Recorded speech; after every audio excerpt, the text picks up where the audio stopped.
Brands aren't built in a day. They're crafted with stories, strategies, and a spark of creativity. And today we have someone who has mastered all the three. He's a 9-time TEDx speaker, founder and CEO of Shell's Advertising, and a thought leader who has been shaping brands since 3 decades. Hello, everyone, and welcome back to another episode of M Tactiq, the official podcast channel from MBA Department, School of Business and Management, Christ deemed to be University. And we're talking about none other than Dr. Sanjay Arora, marketing consultant, keynote speaker, and educator. We are very fortunate to shoot with him today. Let's dive right in.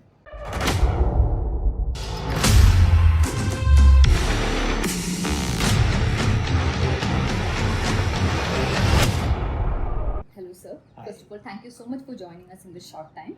I wasn't given a choice, I was kidnapped. All right. Sir, first of all, we would like to know more about your journey as an entrepreneur. And you have founded Shell's Advertising in 1987 and have led it more than 38 years. So, what were the biggest challenges when you started and how they have evolved over these years? So if I try giving the entire story, it's going to take a better part of an hour. Okay. So I'd rather be very crisp. I was almost 24 years. I was working for a multinational advertising agency at that point in time in Delhi. One says one can connect the dots going backwards. So my immediate boss was a sadist and I was his target. So within a matter of a year, I had no choice but to quit.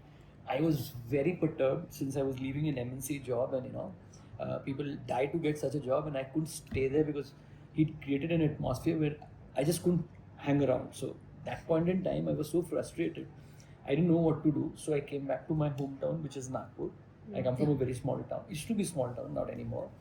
And from there, I said, "What?" My father was a small watch shop owner, watch and radios. So he asked me, "What do you want to do now?" So I said, "I love advertising. I'll do only that." And then behind the shop, we had a place where the mechanics for your watches and radios would sit. So next to that was a small wooden plank outside coming out from the wall, which became my table. And that's how, as one-man agency, I started in 87. So when you start at the rock bottom, you can't fall any lower, right? So Yeah. the only way one could go was up, and God's grace, very gradually we started growing. And that day and this day, touch wood, never looked back, honestly. So all His grace. Alright. So, as per your opinion, what should be the strategy as in company should follow with respect to branding and digital marketing, as in some upcoming trends which you can suggest as in company So should execute? I believe it is the most difficult task today to predict anything. Okay, given what the situation is and how fast it is changing, it's an occupational hazard to be making any kind of a forecast.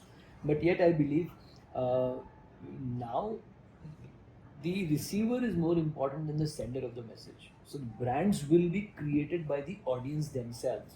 You have to be transparent and there, okay, and they are the ones who are going to decide what the brand is all about, what is the message that's coming through, and how to amplify it, what is going to happen to it.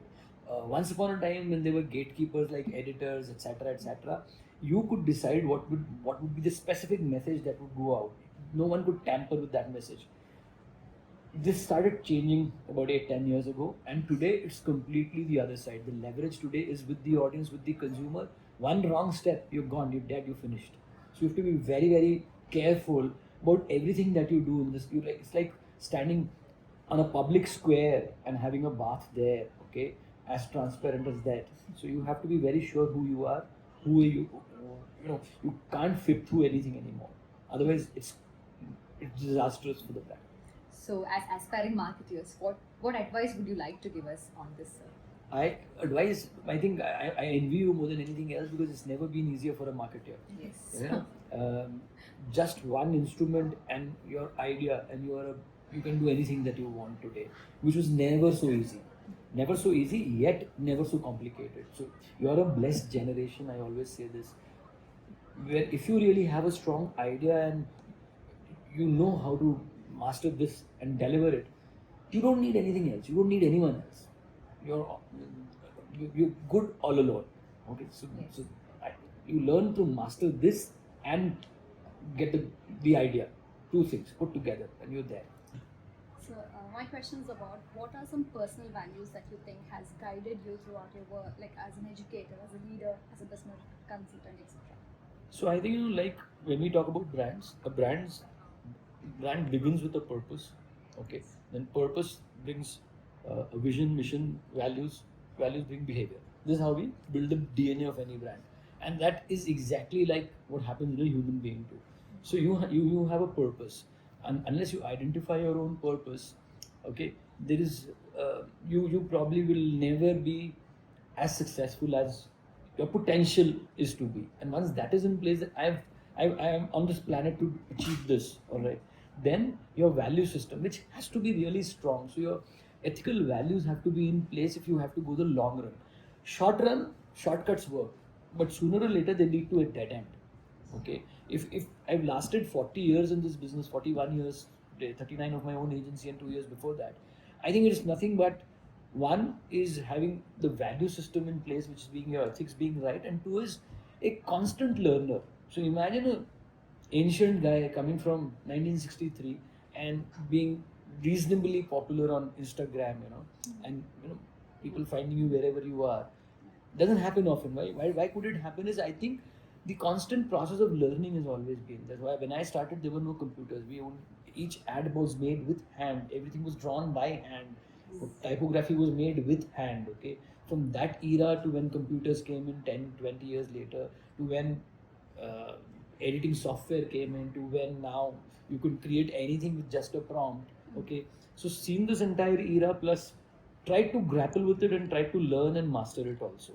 So our generation rather had a little easy, but your generation will have it even, in terms of you will have to learn and unlearn and learn and unlearn every 5 years at least. That's the times that you're getting into. So we've seen you talk about a lot of brands coming into picture and their marketing styles, their stories you've brought in picture with us. So can you tell on how do you analyze all of this into 1 minute and then bring that engagement to your videos? So basically, if you look at it, advertising guys have always had this challenge. All the commercials that you used to see on television used to be 30-second videos, right? Yeah. So you have to establish your context, build the character, create the story, get the product into the heads and sold in 30 seconds. Okay, that would be the first version, and then be clipped down to 20, 10, okay, lower sizes. Yeah. So as an advertising guy, you always have a limitation of space and time, and you have to do your story within that. Yeah. So that practice helped, number one. And two is because Instagram then, now it's changed, allowed only 90 seconds as a reel, Yes. right? Yeah. At one point in time. So one had to finish in 90 seconds. Yes. So whatever happened when you were scripting it, you would do it in such a way that you would end the story in 90.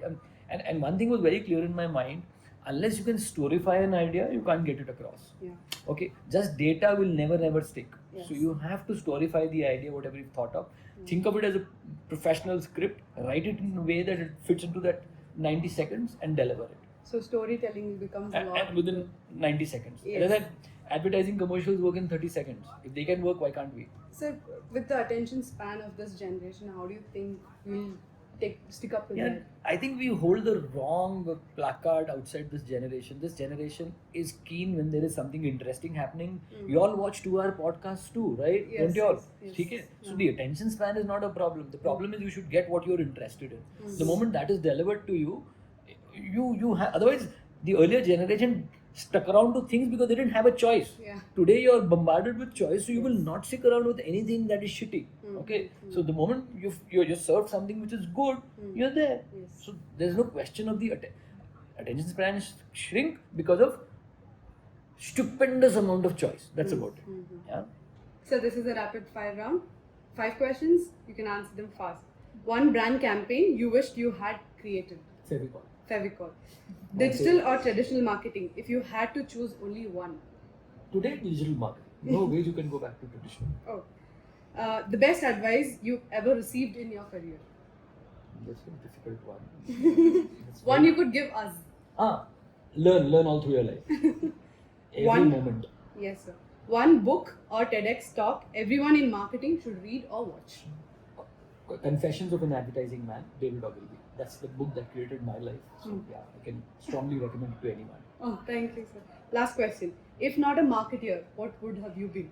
Teacher, Teacher. for sure. Okay, great. That's the end of the podcast, guys. Thank you so much. Thanks Thank you so my much, sir. pleasure. It was My a great pleasure. pleasure Genuine meeting you. pleasure. Yes, sir. Genuine pleasure.